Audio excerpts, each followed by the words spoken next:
Hello and welcome to the rectification of Bernie Sanders. I'm your host, Jessica Faith.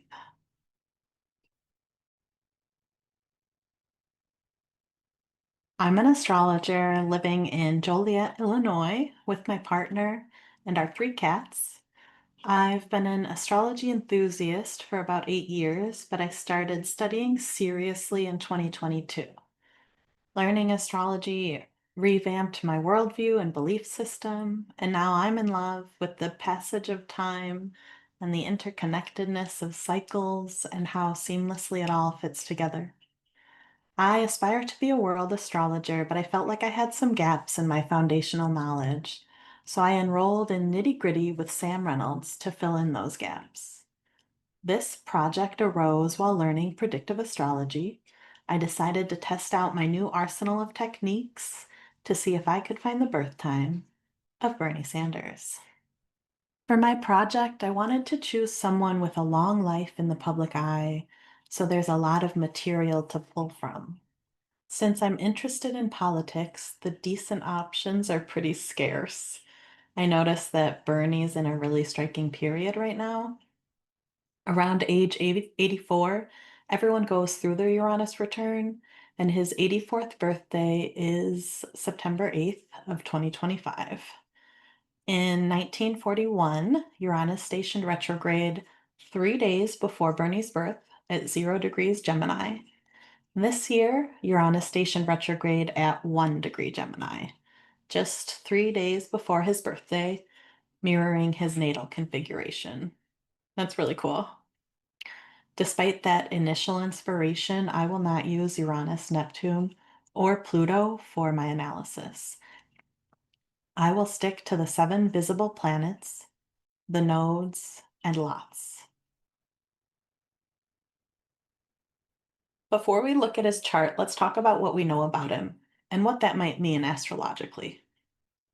First, I want to talk about his longevity. Bernie has been a member of Congress for 35 years, and he has been saying the same thing for 50 years. The rich are getting richer and the poor are getting poorer. So perhaps a Saturn influence on his Mercury or some fixity. I just think it's remarkable that his tagline hasn't changed significantly since the 1970s. Okay, secondly, the focus on justice. He is anti-war against the corporate oligarchy and the billionaire class, which he's been saying since it was the millionaire class. Maybe a focus here on Libra or Venus. He is a fighter, a champion for the working class, but he can also be kind of cranky and confrontational, and he doesn't always listen to what people are trying to say to him. It sounds pretty martial, but maybe there's a tie to his Venus too. He's never fighting just for the sake of fighting. He has always been focused on the wealth disparity and the future of the middle class, so I'm on the lookout for some strong Earth or Taurus influence here. He is in the public eye, one of the most famous politicians, and surprisingly not for scandalous reasons. So we can probably expect a strong 10th house. He is independent politically and has been critical of both parties, although he mostly works with the Democrats. There must be something in him, in his chart, that marks him as a contrarian. Perhaps like a strong opposition or a notable planet in detriment, which would act in a less conventional manner. And finally, his campaign slogan was "Feel the burn." So I definitely think we're going to see some fiery influence.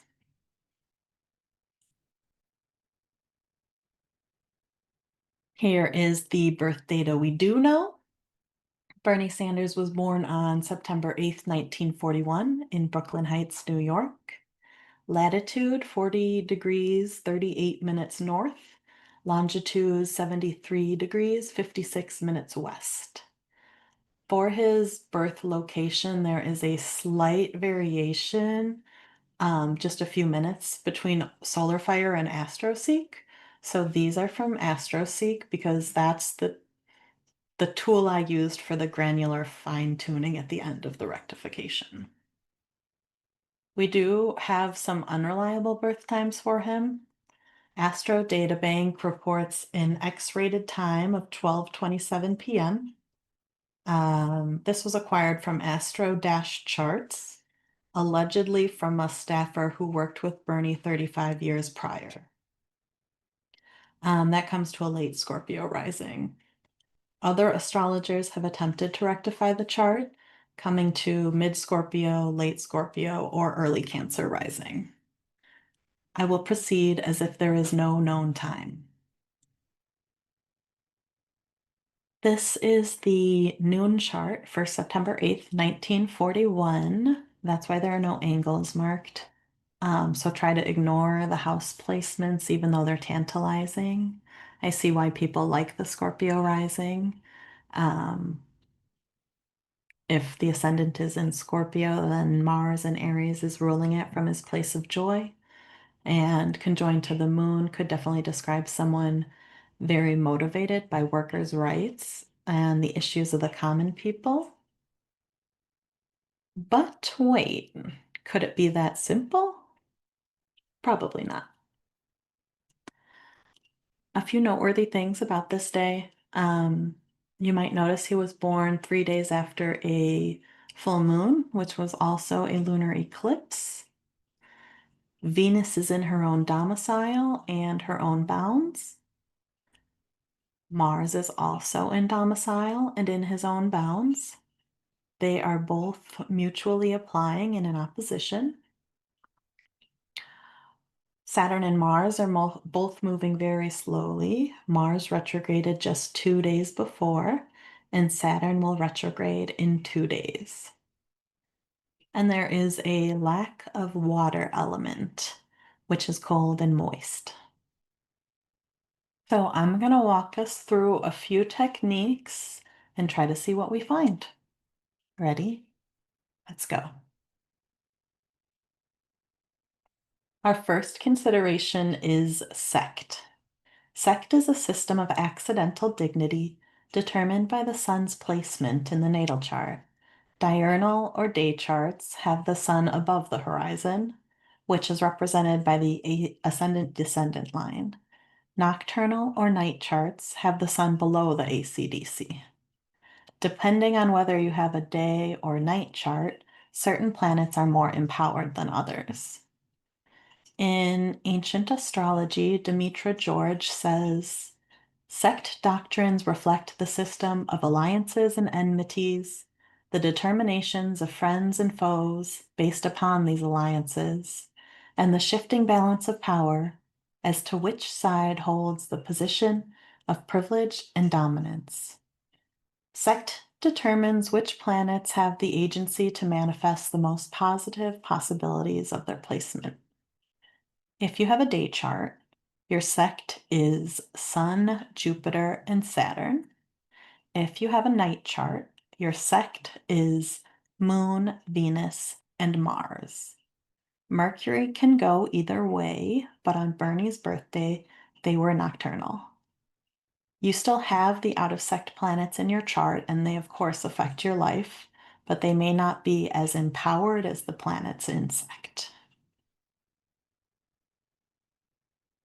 So for Bernie's chart, the diurnal sect is mutable Sun, mutable Jupiter, fixed Saturn, with Sun peregrine in Virgo, Jupiter in detriment in Gemini, and Saturn in Taurus with dignity by decan. The nocturnal sect is all cardinal. The Moon and Mars in Aries, with Mercury and Venus in Libra. Mars and Venus here are both super dignified, each in their own domicile and bounds. So let's talk about their dignity. They have exceptional essential dignity by domicile and bound, which can be likened to conventionality. Both Venus and Mars should act in a pretty conventional manner. So here is a small selection of quotes from Helena Avelar and Luis Ribeiro's On the Heavenly Spheres and from Demetra George's Ancient Astrology, Volume 1. Bear with me while I read these. When dignified, Venus suggests peace and serenity. All actions are realized in good faith, without malice or distrust. Its expression is pleasant, composed, and joyful, although not given to work or effort, and little attention is given to intellectual questions, disputes, or discussions. It symbolizes love, play, and artistic matters. Demetra says, when Venus is in good condition, she brings beauty of appearance, distinction and purity, popular esteem and praise from superiors, an affectionate nature, erotic love, wealth, and success. As for Mars in Aries, when dignified, it is defiant, daring, confident, and unflappable. It puts victory above all else and often risks itself. It is combative, valiant, and a lover of war and bellicose things. When Mars is in good condition, it can make the person daring, valiant, courageous, indomitable, and conversant in danger. It signifies military leaders, warriors, and success in warfare. I propose that there must be mitigating factors in his chart, and I suggest that Venus and Mars are not of the sect in favor. Bernie Sanders does not embody these archetypes. Where is the pleasant, composed, and joyful peace and serenity from Venus, especially as she's the dispositor of all planets except the Moon and Mars in Aries? As far as Mars and his love of warfare, Sanders started participating in anti-war protests in the 1960s. Perhaps the strong opposition between Mars and Venus accounts for his dislike of warfare, and yet still, with the strength of Mars and Venus, I would expect Bernie Sanders to experience more success when he's fighting for the values of Venus. So keep that in mind, but don't worry, we're not done with sect yet. Herdaria is a traditional Time Lord technique that came from Indic astrology, was perfected by Abu Mashar, and used widely in the medieval Islamic astrology. It breaks the life down into eras or chapters. Each planet rules over a set number of years, and then those years are further subdivided, with each division marked by a helper planet. The order of planets is determined by sect. Day charts start with the sun, and night charts start with the moon. The Fardar Lord establishes the overall vibe and environment of the period, while the helper planet enacts the agenda of the Fardar Lord. I highly recommend Aliyah Lomi's lecture on Fardaria on his Patreon. He uses an ink and quill metaphor that's really beautiful. The Fardar Lord is the ink, and the helper planet is the quill that commits it to paper. There are certain qualities the ink has that can't be changed, but the pen can determine how neatly it writes or whether the ink will stain your hands. So I know this looks busy, but I wanted to give a broad look at Fardaria. This is for a day chart on the left and a night chart on the right. Don't trip over it. I'm going to break it down further to highlight a few events of his life. First, Bernie attends the University of Chicago from fall 1960 to spring 1964.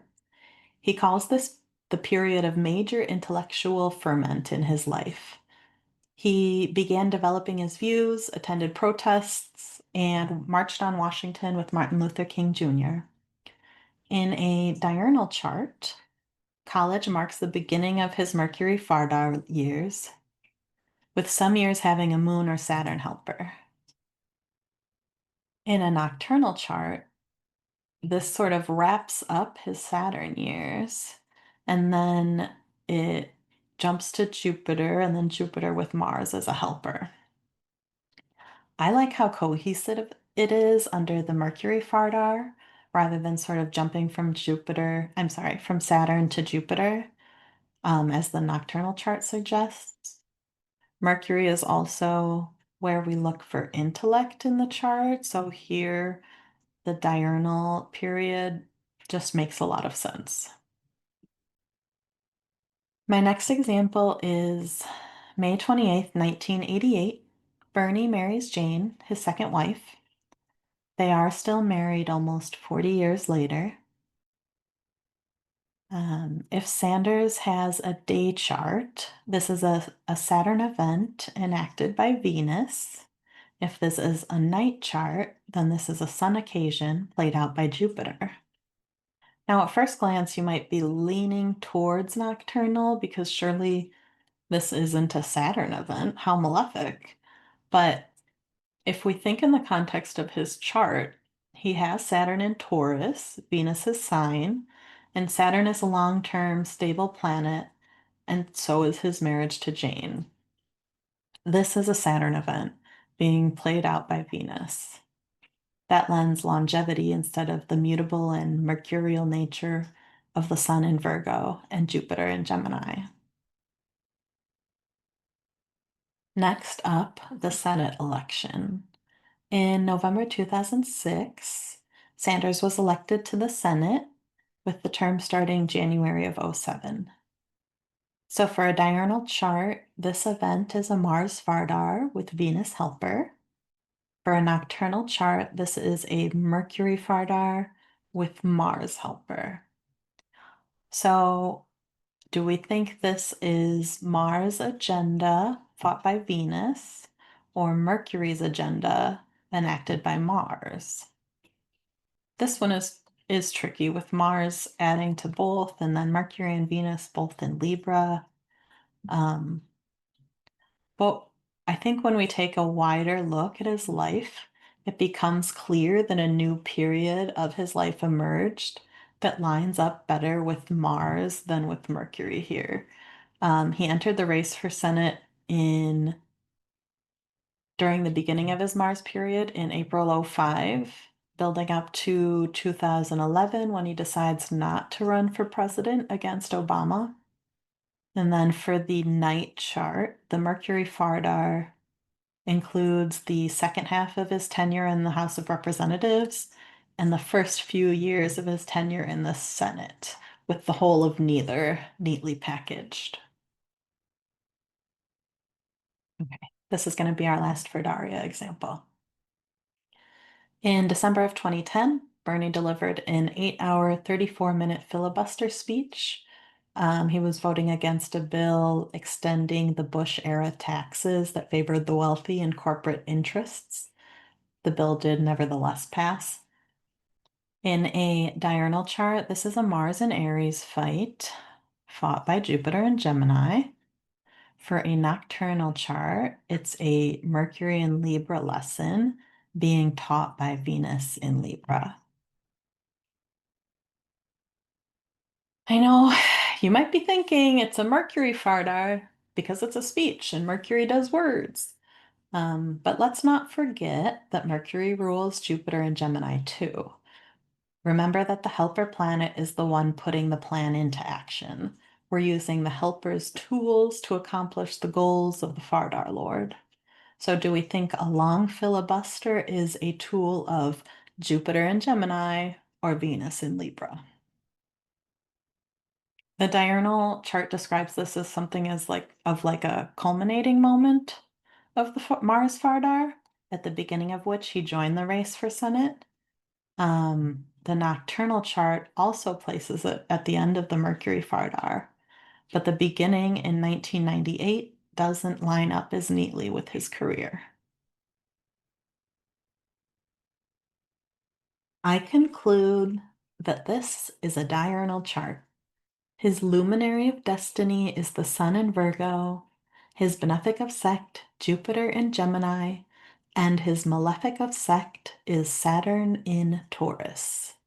Venus and Mars are not as strong as they would be if they were of the favored sect, and his ideas are a little too fringe to be dictated by Venus in Libra and Mars in Aries. As the outsider and independent in Congress, he exemplifies Jupiter in Gemini more than Venus in Libra. That means Bernie's experience of Mars will be more malefic, while Saturn would be more moderate or even constructive. This narrows us down to 7 signs. I've left both Virgo and Pisces in to account for sunrise and sunset, since the sun is smack dab in the middle of Virgo at 15 degrees. The ascendant or descendant could be above or below the sun if it were in the first or seventh house. All right, ready for the next step? Now we're looking at temperament. Temperament is a measure of how the 4 elements are arranged in your chart and which of them most influences your demeanor and bearing. Most people don't have exclusively one element in their chart, but rather a combination.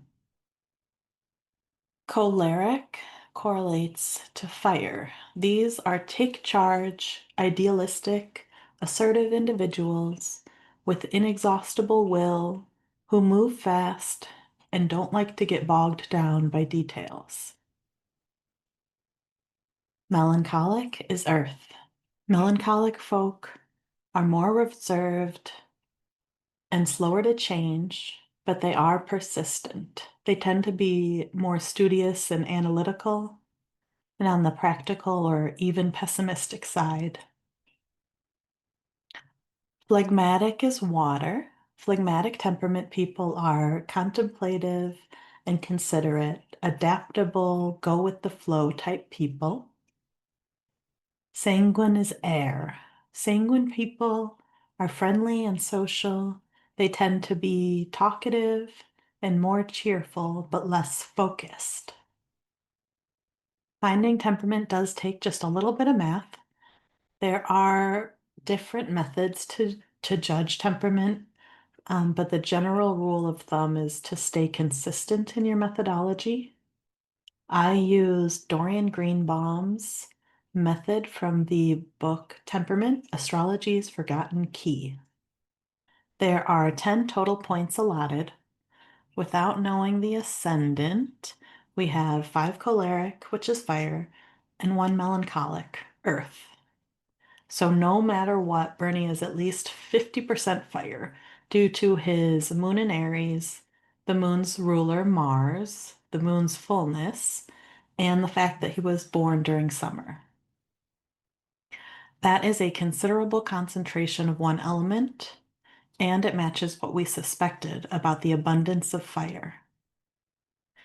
Now, the remaining 4 points are determined by the ascendant, its ruler, and its almutin.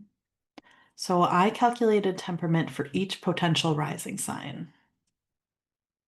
It turns out most configurations favor choleric or fire. Libra, Scorpio, Sagittarius, Aquarius, and Pisces rising are all fire dominant. There are 2 options that balance out the fire with equal amounts of earth. Those are Virgo and Capricorn rising. Here is the description from Greenbaum for fiery people. Choleric dominant people demand much, but they also give a lot. They see the world in absolutes. They're unaware that they can be off-putting. They always put their best foot forward and cannot comprehend doing otherwise. They're traditionally hierarchical and frequently unable to sit still. These mostly track. I'm not even going to contest it. But do you think he is pure fire? Let's see what Earth brings to the table. Then there are 2 rising signs that bring us to 50% choleric, 50% melancholic, a mixture of earth and fire. Because earth is cold and dry, and fire is hot and dry, these 2 elements are united by dryness. A lack of moisture can mean someone is overly structured to the point of being rigid or even brittle. They value facts and logic over feelings. They have a dry or quick wit. They are balanced between impulsive and reflective because they understand the consequences of their actions. And Greenbaum mentions that a choleric melancholic temperament does not suffer fools gladly. My conclusion is choleric melancholic. He has some earth balancing out his fire. Bernie is a little too unmovable and a little too seated to be pure choleric. He certainly does not suffer fools gladly. So, now that we've narrowed it down to 2 rising signs, I'm going to show you what the Virgo and Capricorn rising charts look like. Here is Virgo rising. There are 2 options for the midheaven. On the left is Virgo rising with the Taurus midheaven, and on the right is Virgo rising with the Gemini midheaven. So Virgo rising would be a sunrise baby. This is between about 5:15 a.m. and 7:47 a.m. On the left, the ascendant is at 0 Virgo, with the midheaven in Taurus, conjoined to Saturn. On the right, the rising is at 29 degrees 59 minutes of Virgo, with the midheaven in Gemini conjoined to Jupiter. The Virgo rising chart is ruled by Mercury in Libra in the 2nd house. The moon here is between 15 degrees 46 minutes and 17 degrees 3 minutes. This moon has not made any Ptolemaic aspects since opposing Mercury on 9/6. So depending on your preferred definition, this moon is void of course, but it is applying to a sextile with Jupiter. Here is Capricorn. The ascendant was in Capricorn between about 3:13 p.m. and 5:07 p.m. On the left is 0 degrees Cap rising with the Libra midheaven. On the right is 29 degrees 59 minutes Capricorn rising with a Scorpio midheaven. The Capricorn chart is ruled by a 5th house, Saturn in Taurus. At this time, the moon is between 20 degrees 49 minutes and 21 degrees 46 minutes. It is in a benefic enclosure between a sextile to Jupiter and an opposition to Venus. The moon and Mars are within 3 degrees of a conjunction, which is called adherence. When 2 planets adhere together, they commingle their natures into one cohesive whole. Chris Brennan says in Hellenistic astrology that a planet in adherence with a malefic is considered a maltreatment, so that would be a mark against the moon's dignity. Venus does ameliorate it somewhat by casting her rays between the 2. I'm not making a call at this step. I want to hold all this information lightly in my mind and my most mercurial while we examine some more evidence. Next, we're gonna take a look at profections. Profections are a really useful tool. It's deceptively simple predictive technique that assigns each sign a year, starting with your rising. The cycle restarts every 12 years at ages 12, 24, 36, 48, and so on. For example, if you're a Libra rising, Libra and Venus rule your first year, which is actually age 0 to 1. Scorpio takes over until you turn 2, Sagittarius until you turn 3, all the way back around the zodiac until you start back at Libra again when you turn 12. Profections are primarily sign-based, but since we're working backwards, we don't know what sign is in which house. So I'll refer to the profection year by shorthand, such as 1st house profection. You can perfect from different points in the chart, but the most commonly used is the ascendant. Perfecting from the ascendant will give you an idea of the general life direction and focus of the native. What I've done here is grouped major events from Bernie's life depending on what age he was, and then we'll try to tease out themes to try to get a sense of what sign, planets, modality, or element might have a say that year. Remember that his birthday is in September, so that's when his year begins. For his first house years, we have two major endings. They turned out well in the long run, although I'm sure at the time they were difficult. He divorced his first wife in 1966, and in 1977, he left the Liberty Union Party after losing all elections. Second house perfections. He won his election for the United States House of Representatives, representing Vermont and beginning decades of service at the federal level. He also co-founded the Congressional Progressive Caucus, which is still active. So I would say the second house maybe has some staying power. Maybe the modality is fixed. Maybe there's a Saturn influence. Third house perfection year. In 2016, he lost the Democratic primary to Clinton. The following month, WikiLeaks leaked over 44,000 emails of the DNC trying to undermine his campaign. And he also had a hernia repair outpatient procedure. Fourth house perfections have major beginnings. These are lovely long-term occurrences that are building blocks in his life.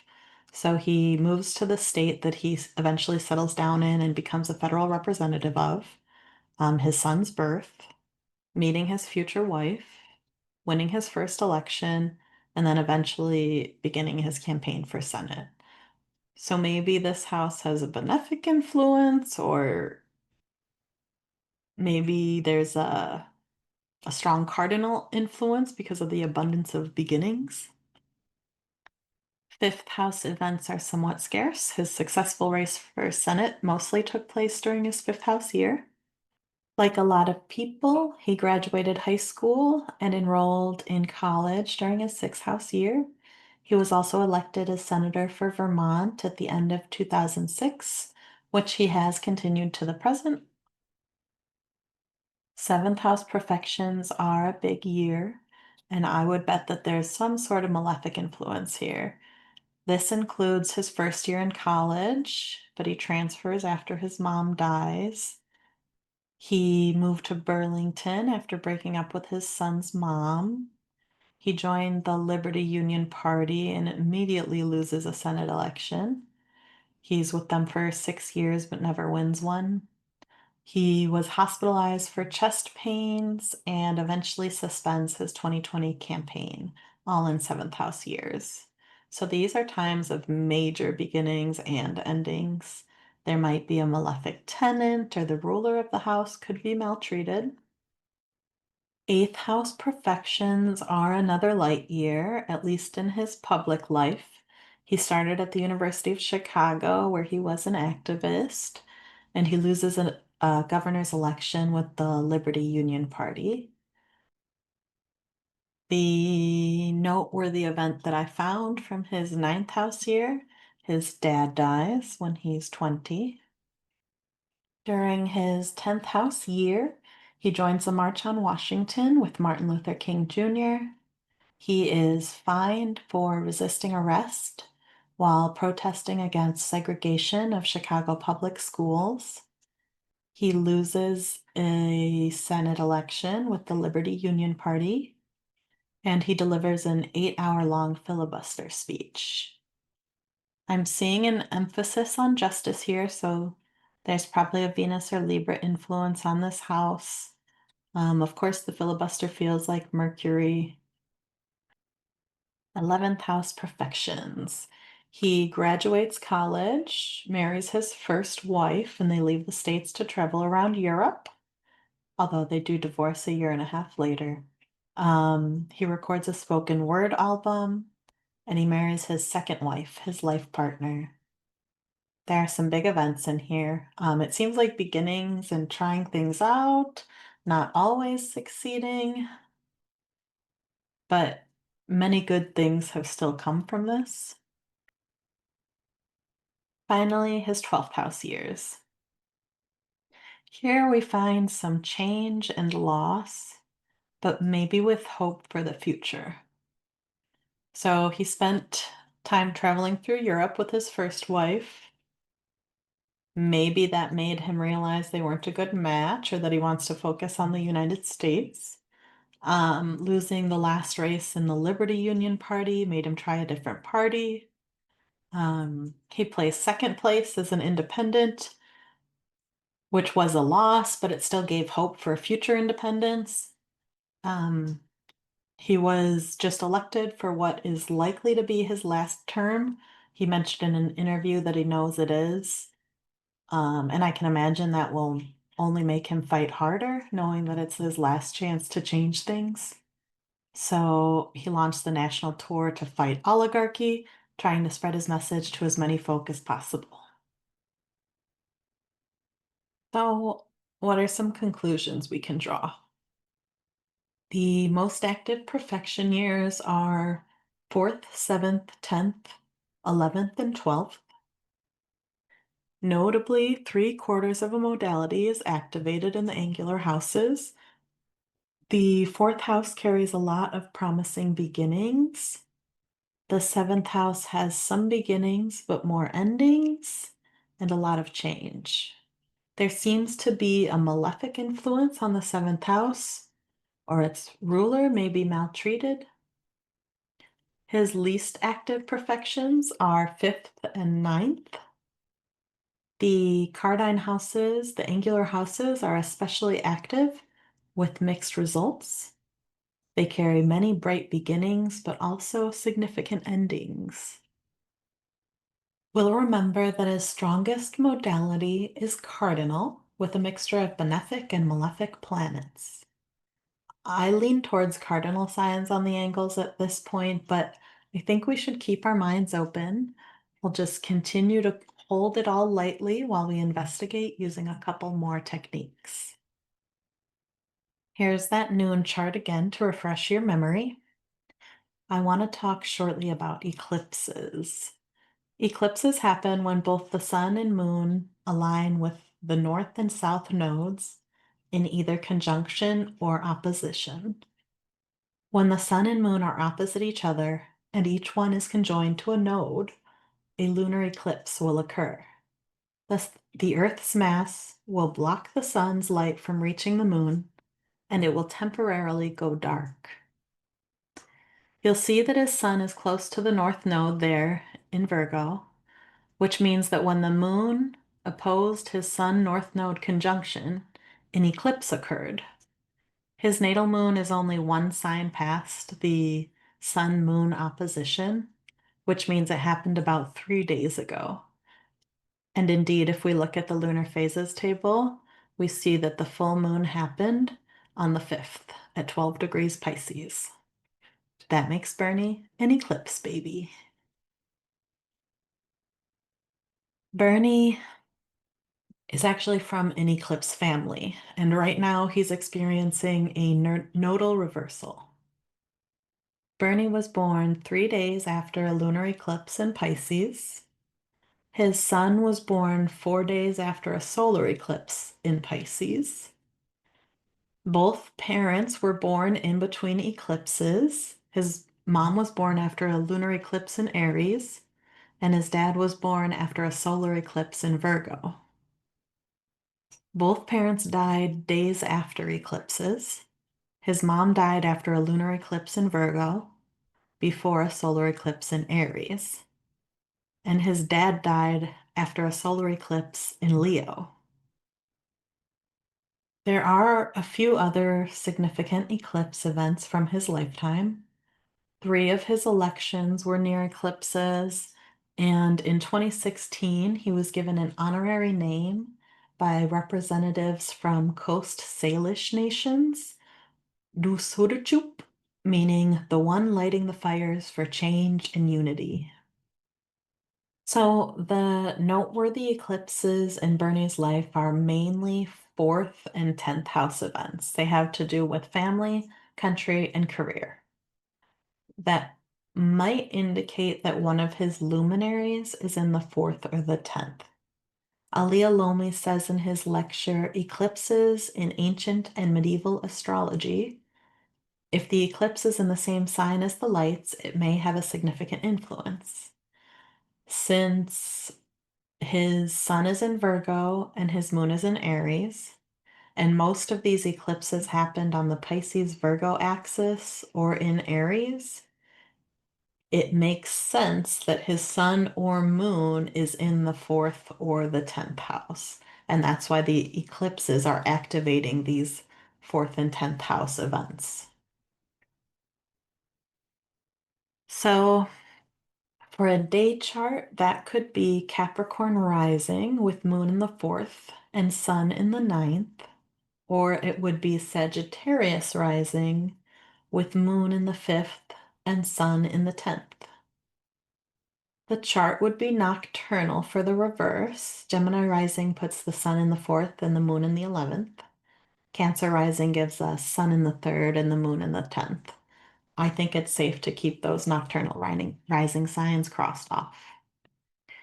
So that's a point for Capricorn rising and perhaps one for Sagittarius too. Let's see what else we find using secondary progressions. Secondary progressions are dynamic, showing how the chart keeps moving after your birth and tracing the development of your life's journey. The progressed chart advances with normal motion. Every year of your life is represented by 1 degree of the sun's movement. Since the sun moves about 1 degree per day, one progressed year is about the same as 1 day of real time. So if you're 30, your progressed chart will be similar to the transits 30 days after your birth. It's as if your whole existence is encapsulated in those infinitesimal movements of the first few months of life. Progressions are typically used in a bi-wheel with the birth chart. Progressed events tend to be fairly exact. In a progressed chart, you're looking for an exact aspect, for ingresses to new signs, and for a planet changing direction. Lunar cycles are also very important. In her book, Predictive Astrology, Bernadette Brady says the orb for a progression is about 1 degree, with the exact phase being a 12-minute arc on either side of exactitude. She describes this as the period in which the goal will be achieved, lost, or altered. We will return to this rule shortly. I want to preface by saying that this was wildly inefficient. I would cast charts for random ascendant degrees through Virgo and Cap, and then progress them to significant events in his life, such as the death of his parents, his son's birth, his wedding. It's kind of hard to convey, but I had a eureka moment while I was combing through them, so I'm going to do my best to replicate my steps here. For this first chart, I'm using a 0 degrees Virgo natal ascendant, which is the inner wheel, and the event we're progressing to is his mom's death on the outer wheel. Her death should be a defining event in his life. She died when he was only 18, his first parent to go, and after her death, he transferred schools and left New York City for Chicago. And moms are important. Even when someone doesn't have a relationship with their mother, that lack of relationship is usually reflected in the chart. And we know the moon relates to nurturing and motherhood. So I thought maybe we'd see hard aspects to the natal moon or the progressed moon. Just keep in mind that the aspects have to be very exact to matter. So in this chart, there is a progressed moon opposition to progressed Jupiter that is noteworthy. And I also noticed the progressed ascendant approaching the sun. Okay, got that. Let's see what the 29 degrees Virgo progression says. Okay, here is 29 degrees Virgo rising, progressed to the same event, his mom's death. Here, the progressed moon is coming to a trine with natal Mars. And also, conceivably, if the ascendant were around 15 degrees, it could be undergoing a sign change here, which would indicate a significant change in the way he interfaces with the world around him. But that's all I'm really seeing for this chart. Still juggling all the information lately at your most Jupiter in Gemini? Let's see what Cap Rising looks like. Okay, here is 0 degrees Cap Rising, again progressed to his mother's death. What really struck me here is progressed Mars conjoining the natal moon, almost exactly. Look at that bad boy! It perfected a couple arc minutes ago, although we already know that her death was not sudden. She was sick for a while and had been hospitalized a few months earlier. If Bernie's Moon Mars conjunction were on the IC, it could definitely describe an experience of losing your nurturer at a young age, and then the progressions would reflect when exactly that happened. I find this to be very striking evidence. But we still have to do our due diligence. So let's take a look at 29 degrees Cap. So here we have 29 degrees, 59 minutes Cap rising on the inner wheel, progressed again to his mother's death. Here there is a full degree between the moon and Mars, so that is way too far. The 29 degree Capricorn chart is just way too late. Since Mars is moving backwards, it's a whole degree separated from the moon. I don't really see a whole lot other than that in this chart. And I'm really feeling pulled towards the 0 degrees Cap chart. So let's go back and investigate that a little bit more. I mentioned a little bit ago that I cast a lot of progressed charts. I'm not going to bog us down with a bunch of them, but I did find enough corroborating evidence that I felt like I was in the right part of the zodiac. I kept coming back to this progressed Mars on the natal moon, and I decided to use Mars progression to reverse engineer the degree of the natal moon. Remember earlier when I gave Bernadette Brady's rule for the orb of a progression? This is from her book. She describes that the progressions include a waxing phase, an exact phase, and a waning phase. And the exact phase of the progression is a 12-minute orb on either side of the aspect. She describes this as the period in which the goal will be achieved, lost, or altered. We are going to use this rule to work backwards to find the degree of the moon. According to this, we can expect his mom's death to occur at the exact phase, when progressed Mars is within 12 minutes of a conjunction with the natal moon.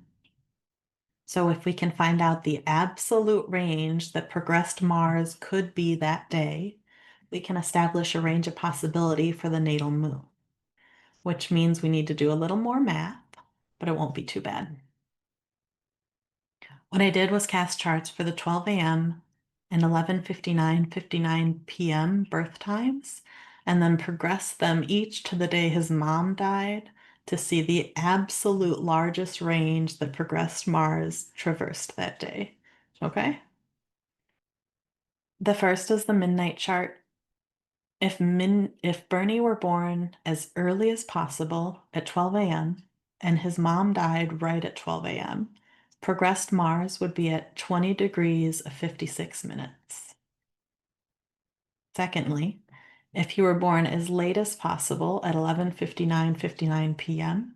and his mom also died at 11:59 p.m., progressed Mars would be at 20 degrees 40 minutes. That means the absolute range for progressed Mars is 20 degrees 56 minutes to 20 degrees 40 minutes. Don't forget that Mars is moving backwards. So based on Brady's rule, the natal moon should be within 12 arc minutes on either side of that range, which gives us a range of 20 degrees 28 minutes Aries to 21 degrees 8 minutes Aries, a 40 arc minute difference. Let me show you both. So this is the very earliest his moon could be. The moon hit 20 degrees 28 Aries at 1431.50. This chart has 20 degrees Sagittarius rising, 12 degrees Libra on the midheaven, fortune in the 8th at 25 Cancer, and spirit in the 6th at 15 Taurus. The temperament breakdown for Sagittarius is 7 choleric, 2 sanguine, 1 melancholic, or possibly if the all mutant is Saturn, 1 sanguine, 2 melancholic. Either way, that's an overall strongly choleric score. This chart has Jupiter in Gemini ruling the ascendant from the 7th house, Virgo Sun in the 10th, and Venus Mercury with the midheaven in the 11th, Moon Mars on the IC in the 5th, and Saturn in the 6th, with Spirit and Eros. The Sun and Jupiter are angular, but Saturn, the malefic of sect, is tucked away in the 6th house. And this is the very latest his moon could be. The time is 15:53:09. The moon is at 21 degrees 8 minutes Aries, with 9 degrees Capricorn rising, 4 degrees Scorpio on the midheaven, the lot of fortune in the 8th at 14 Leo, and spirit in the 6th at 3 Gemini. This chart puts Moon and Mars in the 4th, Saturn in the 5th, Jupiter in the 6th, Sun in the 9th, Venus and Mercury in the 10th, and the midheaven in the 11th. For a Capricorn rising, the earthy Saturn brings the temperament to 5 choleric and 5 melancholic.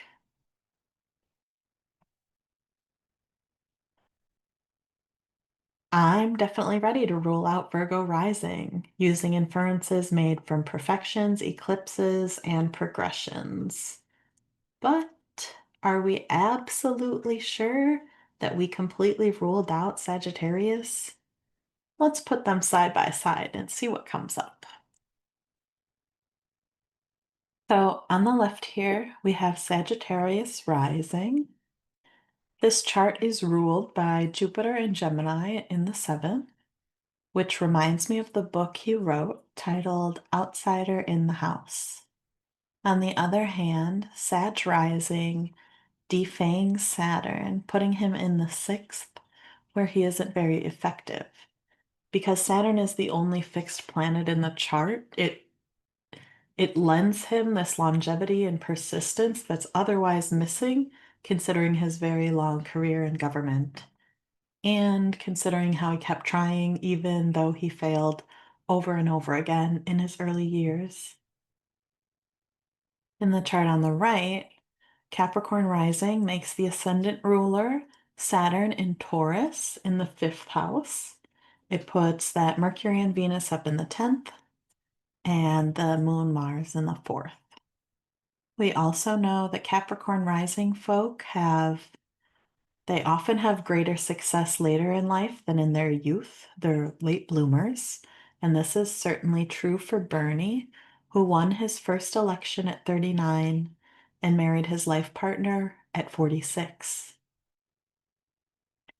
I think we're at the point where we have to make a judgment call between these two rising signs.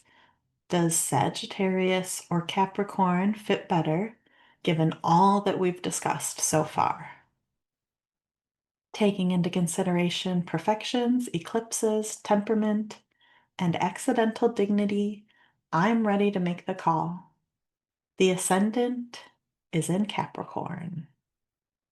We are so close. Okay, we've narrowed it down to one rising sign, in fact, one decan.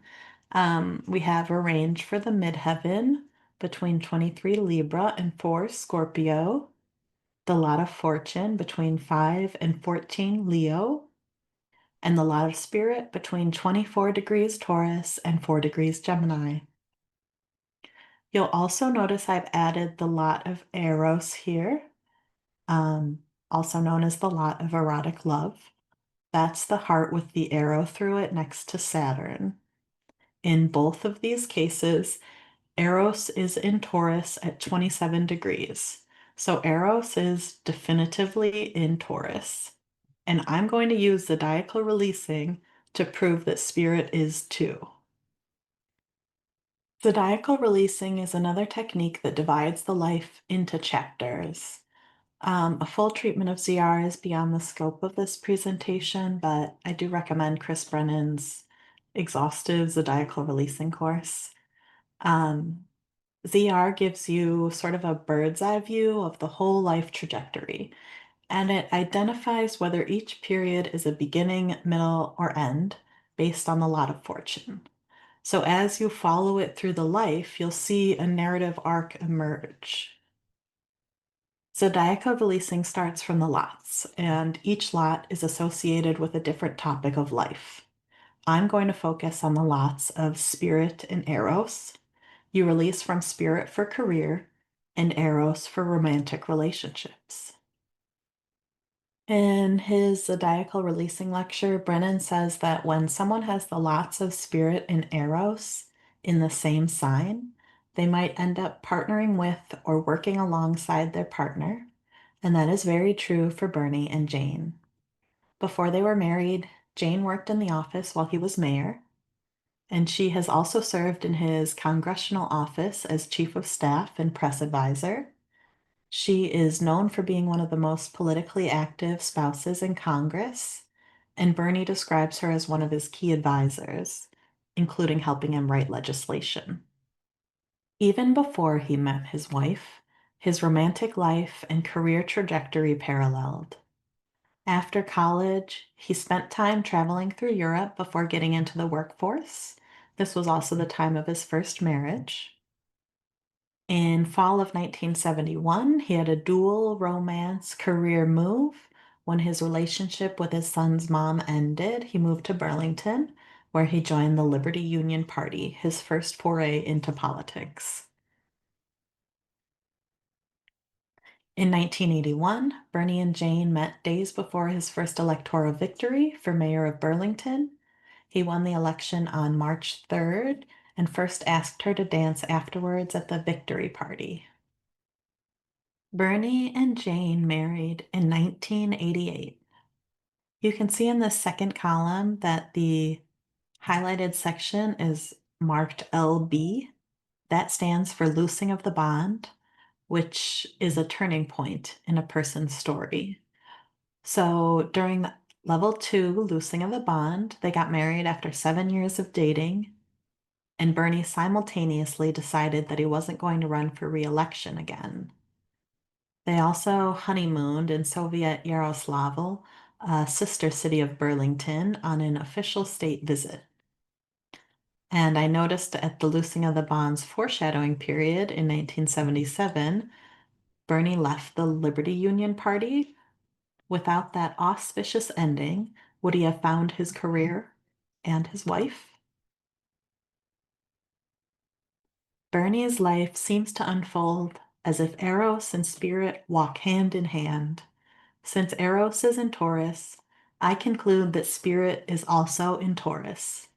In the 21 degrees, 8 minutes Aries moon chart, the lot of Spirit has inched into Gemini, but I don't think it crosses over, which happens around 15:35:45. Here is the narrowed ascendant range for Capricorn rising with the lot of Spirit in Taurus. between 0 degrees and 15 degrees, 15 minutes of Capricorn. Okay? Look at that. We have a rising sign, Capricorn, a decan, co-ruled by Jupiter and Saturn, a bound, Mercury's, and the midheaven is at the end of Libra. We've narrowed it down to just over 5 degrees, which is less than 23 minutes of real time, between approximately 3:13 p.m. and 3:35 p.m. So, what do we do now for the final fine-tuning? This is when I turned to circumambulations, also known as directions through the bounds. I used AstroSeek's directions of the ascendant. Circumambulations are another Time Lord system. The ascendant is moved symbolically through the Egyptian bounds as if it were taking a walk through your natal chart. The bound lord becomes the promissor, the significator who determines the nature of a period of the life, the circumstances of a set time. Sometimes the directed ascendant will aspect your natal chart. The most recently aspected planet acts as a helper planet, a partner who helps deliver on the agenda of the bound lord. This is really sensitive work, as a minute difference in birth time can change your primary direction significantly. This is another technique that took a lot of trial and error. These are my settings. I use the Ptolemy key with Egyptian bounds. So this is what I came up with. In a Venus bound with Mercury helper, he joins the Liberty Union Party, the beginning of his political career. While in a Jupiter bound, he has just about 6 lucky weeks with the Jupiter helper, doubling up on his benefic of sect. At that time, he meets his future wife and wins his first election. He then begins the mayorship after the bound lord transfers to Mars, with Jupiter as helper. Jane and Bernie get married under Venus with a Saturn helper. Of course, remember Saturn is also in Venus's sign, so he's invested in Venus things like relationships. Bernie is also elected to the federal level under this period. For my final example, he was hospitalized for chest pains while campaigning in fall of 2019 during a Mars period with Mars helper. So after all that, I have come to the conclusion that Bernie Sanders was born at about 3:30 p.m. and I favor 15:29:51. Here it is. 3 degrees, 51 minutes Capricorn rising. Let's bask in it. This project has been gestating for like 2 years, and I'm so excited to share it with you all. If you have stuck with me to the end, wow, thank you so much. I'd love to hear what you think. Do you agree? Do you disagree? Do you think my methodology was busted? I'd love to hear from you. Bye.